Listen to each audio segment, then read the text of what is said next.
नमस्ते दोस्तों, सभी को प्रणाम, आत्मवंदन। आज इस वीडियो में हम 888 पोर्टल की बात करने वाले हैं। अब आप सोच रहे होंगे कि 888 पोर्टल तो ऑलरेडी बीत चुका है।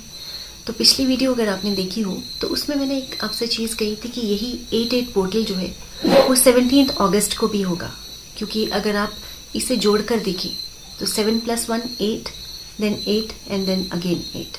तो इसलिए ये जो कल यानी 17 अगस्त 2024 का जो पोर्टल है वो भी 888 पोर्टल की तरह ही आप इसे पूरे रिचुअल्स के साथ करेंगे तो अच्छा रहेगा। दूसरी चीज़, इसको स्पेशली क्यों देखा जा रहा है, क्योंकि कल 888 पोर्टल भी बन रहा है, साथ में सैटरडे भी है, शनिवार भी है, जो कि शनिदेव का साल तो चल ही रहा है और कल शनिवार भी है। उसके साथ साथ अब पिछले वीडियो में भी हमने ये बात की थी और इस बार फिर से जो लोग नहीं देख पाए, 888 पोर्टल का क्या महत्व है। सबसे पहला, शनिवार है, शनिदेव का साल है, तो ये जो 888 का पोर्टल बन रहा है ये हमारी मैनिफेस्टेशंस के लिए बहुत एक अच्छा समय है। अगर आप कोई भी मैनिफेस्ट लिख रहे हैं, मैनिफेस्टेशन को लिखते हैं, उसे मैनिफेस्ट करने का ये बहुत अच्छा समय होता है। दूसरी चीज़, जब शनिदेव की बात होती है तो शनिदेव यानी सैटर्न, प्लैनेट्स की बात करें तो सैटर्न, और शनिदेव का मतलब होता है न्याय के देवता, जस्टिस के देवता, आपके कर्म फल के देवता। हम कैसे कर्म करते हैं, हम कहते हैं ना कर्मों का फल तो हमेशा मिलता है, तो शनिदेव हमें हमारे कर्मों का फल बहुत क्विक रिजल्ट्स देते हैं। अच्छे कर्मों का भी क्विक देते हैं और बुरे कर्मों का भी क्विक देते हैं। तो इसलिए ये जो कल का पोर्टल है इसको विशेष रूप से आप जितना हो सके शनि मंत्र का जाप कर सकते हैं, आप शनिदेव की उपासना कर सकते हैं, शनि के अलग अलग उपाय कर सकते हैं। जैसे कि कल के दिन आपने अक्सर, आप में से बहुत से लोग करते भी हैं, नहीं करते तो कर सकते हैं, क्योंकि इन चीज़ों के कोई साइड इफ़ेक्ट्स नहीं होते हैं। आप अगर जा सकते हैं किसी मंदिर में जाएं, शनिदेव पर जिस तरह से हम शनिवार को तेल चढ़ाते हैं वो चढ़ाएं, तेल चढ़ा सकते हैं चढ़ाएं। वहाँ पर अगर आपको कोई ज़रूरतमंद लोग दिखते हैं, कोई ऐसा लगता है कि किसी को आप खाना खिला सकते हैं, कोई ज़रूरतमंद है, उन्हें ज़रूर खिलाएं। और ऐसी फीलिंग से बिल्कुल नहीं खिलाएंगे कि कोई आपके किसी के ग्रह टल रहे हैं, क्योंकि बहुत से लोग कहते हैं कि शनिवार को कुछ खिला दो तो अपने ग्रह टलते हैं। उस इंटेंशन से अगर आप खिलाएंगे तो शनिदेव देख रहे हैं ना, तो इसलिए किसी ऐसी इंटेंशन से नहीं खिलाएंगे। जब आप किसी की हेल्प कर रहे हैं तो सिर्फ ये सोच कर करेंगे कि शनिदेव, मैं इस व्यक्ति या इस जानवर के रूप में इस समय आपको ये चीज़ें अर्पण करना चाहती हूँ, क्योंकि शनिदेव को हम सामने तो नहीं देख सकते, तो आप जो कुछ उन्हें देना चाहते हैं वो डायरेक्टली इनडायरेक्टली उन तक पहुँचेगा। तो ये चीज़ें आप कर सकते हैं। फूड ज़रूर दें, खाना ज़रूर दें किसी नीडी को। दूसरी चीज़, अगर ऐसा नहीं कर सकते हैं, आपके आसपास में कोई ऐसी जगह नहीं है, तो आप आटा और चीनी मिला सकते हैं, चींटियों को वो खिला सकते हैं।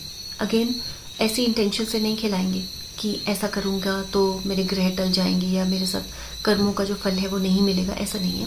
सब कुछ वैसा ही रहेगा, लेकिन आपको अच्छे और बुरे दोनों रिजल्ट्स क्विकली मिलते हैं। दूसरी चीज़, ये शनिदेव जो हैं ये कर्मों के देवता हैं, तो अगर हमने जाने अनजाने कोई भी हमसे ऐसी कोई गलतियां हो गई हैं इस जन्म में या हो सकता है पिछले किसी जन्म में, तो कर्मों के लिए क्षमा प्रार्थना ज़रूर करें कल के दिन।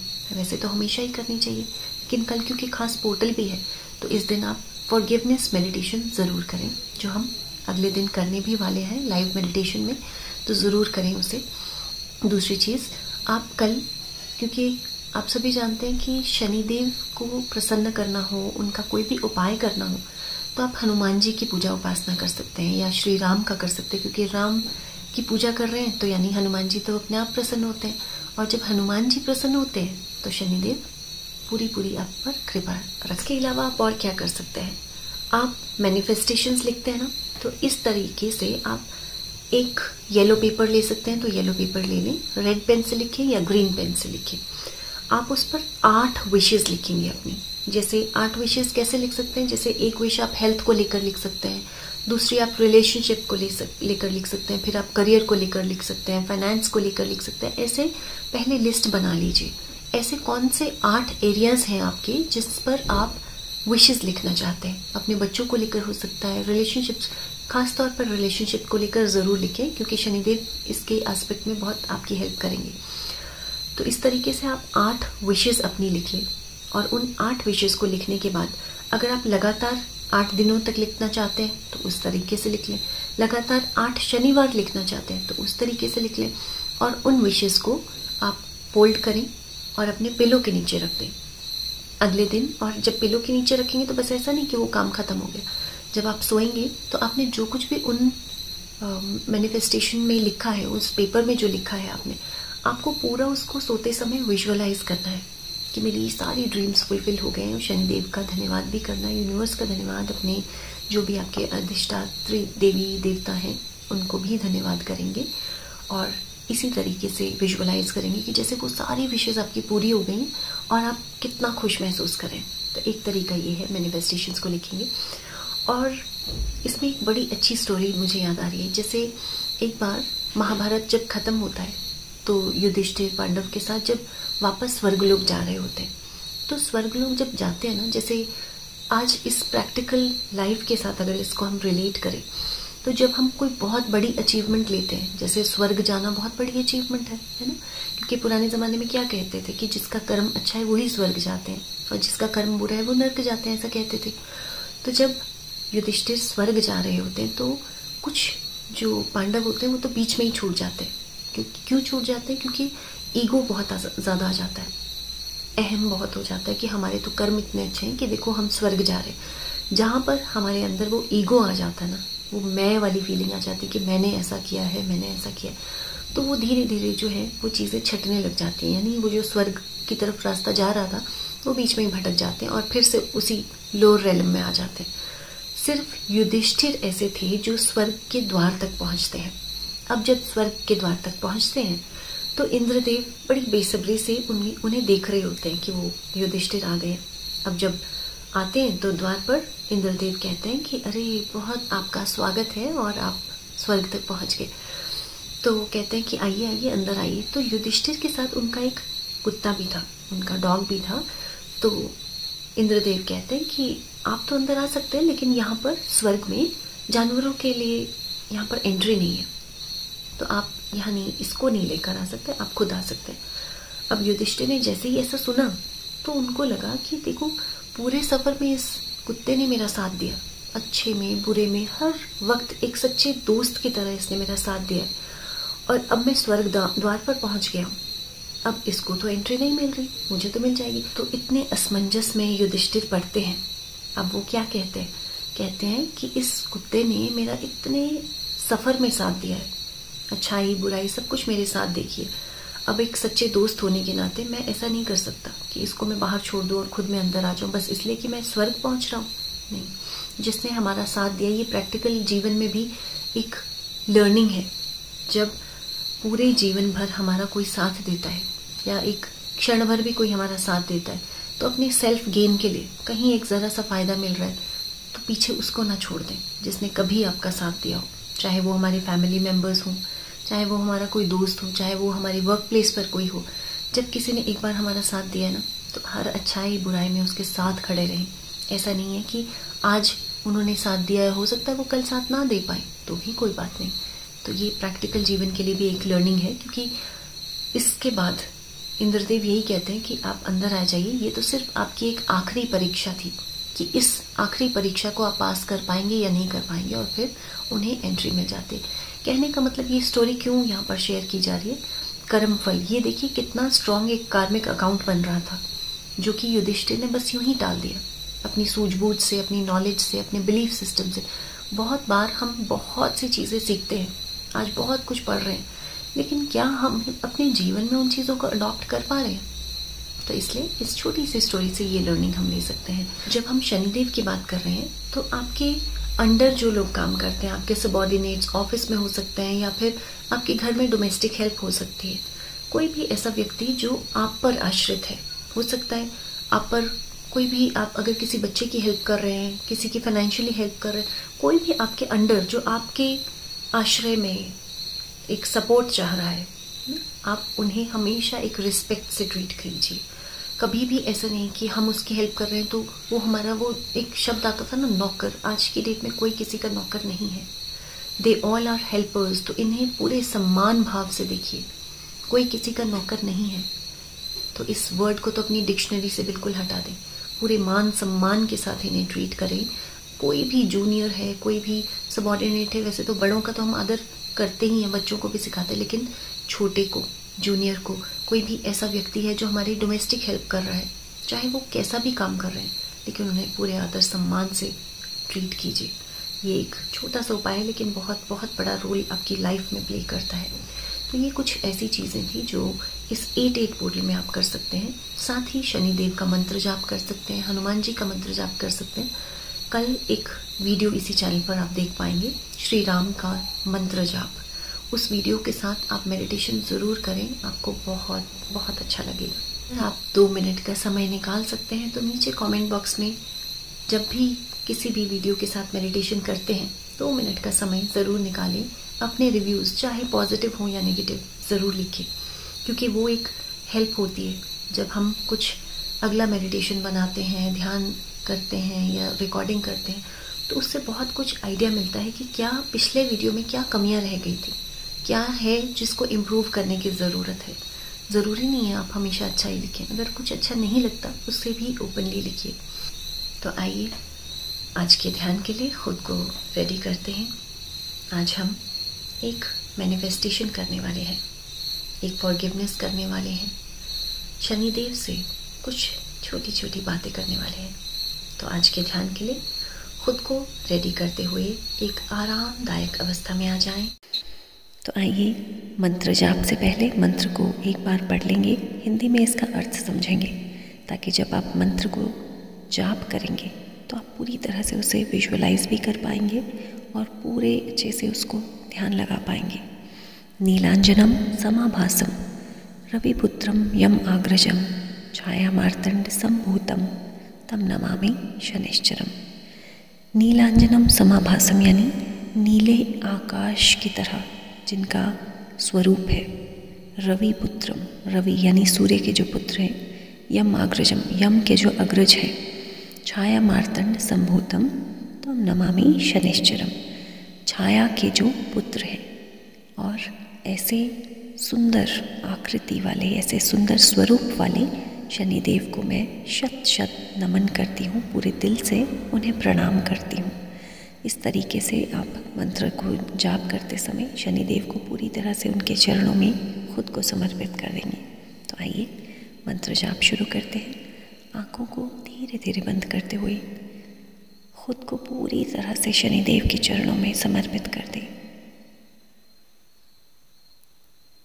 लंबी गहरी सांस अंदर और मन में प्रार्थना करें शनिदेव से, हे शनिदेव, आज मैं खुद को आपके चरणों में समर्पित करती हूँ। आज पूरी तरह से अपने आप को हर अच्छाई और बुराई के साथ आपके चरणों में छोड़ती हूँ। हे प्रभु, आप तो न्याय के देवता हैं, कर्म फल देने वाले देवता हैं। हर अच्छाई और हर बुराई को बहुत अच्छे से देख पाते हैं। हे शनिदेव, आज आपके चरणों में नतमस्तक होकर पूरी श्रद्धा और भक्ति भाव से प्रणाम करते हुए आज क्षमा मांगती हूँ यदि मुझसे जाने अनजाने इस जन्म में या पिछले किसी भी जन्म में कोई भी गलती हुई हो, तो आज अपनी उस गलती के लिए क्षमा मांगती हूँ। हे शनिदेव, इस जन्म में न जाने कितने दुखों से मैं गुजरी हूँ, कितने कष्ट, कितने तनाव से गुजरी हूँ, और जानती हूँ कि ये सब कुछ मेरे ही कर्मों का फल है। हे प्रभु, आज आपके चरणों में क्षमा मांगती हूँ अपनी गलतियों के लिए। जो कुछ भी मुझसे जाने अनजाने हो गया है, उन गलतियों के लिए मुझे क्षमा करें प्रभु, मुझे क्षमा करें। ये गलतियाँ चाहे दूसरों के प्रति हुई हो या खुद के प्रति, कभी किसी के साथ कुछ भी गलत किया हो, किसी को अपमानित किया हो, अपने से छोटों को कभी डराया धमकाया हो, किसी के साथ कुछ अन्याय कर दिया हो तो हे प्रभु आज मुझे क्षमा कर दे। और आज पूरे हृदय से प्रार्थना करती हूँ, मेरे हर कर्म में, मेरे मन, मेरे वचन और मेरे कर्मों में मुझे सही मार्ग दिखाएं प्रभु। आज मैं जो कुछ भी कर रही हूँ मुझे इसमें सद्मार्ग दिखाएं प्रभु, मुझे सही रास्ता दिखाएं प्रभु। मुझे इतनी शक्ति दें, इतना ज्ञान दें, ऐसा मेरा मार्गदर्शन करें प्रभु कि मैं जीवन में कभी किसी के साथ कुछ गलत न कर सकूं। हे शनिदेव, आज खुद को समर्पित करती हूँ आपके चरणों में। मेरे कर्मों को सही दिशा दें प्रभु, मेरे कर्मों को सही दिशा दें।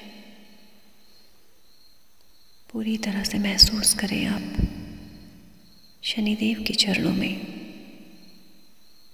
और आज बिना किसी बदले की भावना के, बस एक श्रद्धा से, प्रेम भाव से, भक्ति भाव से खुद को उनके चरणों में समर्पित कर दें। नीलांजनं समाभासं रविपुत्रं यमाग्रजं छायामार्तण्डसम्भूतं तं नमामि शनैश्चरम्। नीलांजनं समाभासं रविपुत्रं यमाग्रजं छायामार्तण्डसम्भूतं तं नमामि शनैश्चरम्। नीलांजनं समाभासं रविपुत्रं यमाग्रजं छायामार्तण्डसम्भूतं तं नमामि शनैश्चरम्। ॐ प्रां प्रीं प्रों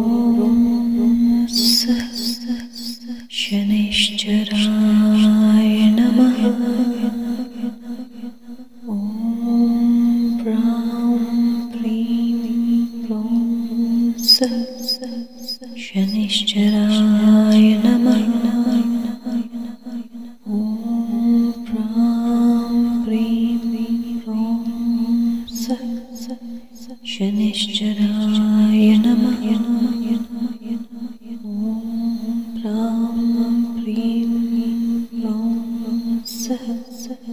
शनैश्चराय नमः। ॐ प्रां प्रीं प्रों शनैश्चराय नमः। ॐ प्रां प्रीं प्रों शनैश्चराय नमः। ॐ प्रां प्रीं प्रों शनैश्चराय नमः। ॐ प्रां प्रीं प्रों शनैश्चराय नमः। दोनों हाथों को आपस में जोड़ते हुए धन्यवाद करें शनिदेव का। महसूस करें उनके दिव्य आशीर्वादों को और प्रार्थना करें उनसे हमारा हर कर्म सही दिशा में हो, सभी के साथ अच्छा करें, हमेशा सत्मार्ग पर चलें। आप चाहें तो धीरे धीरे आंखों को खोल सकते हैं और कुछ समय इसी तरह से इस मंत्र के साथ जाप करना चाहते हैं, मानसिक जाप करना चाहते हैं या जपा जाप करना चाहते हैं तो कुछ देर के लिए इसी ऊर्जा के साथ बैठे रहें। इस ध्यान के साथ बने रहने के लिए आपका बहुत बहुत तहे दिल से शुक्रिया।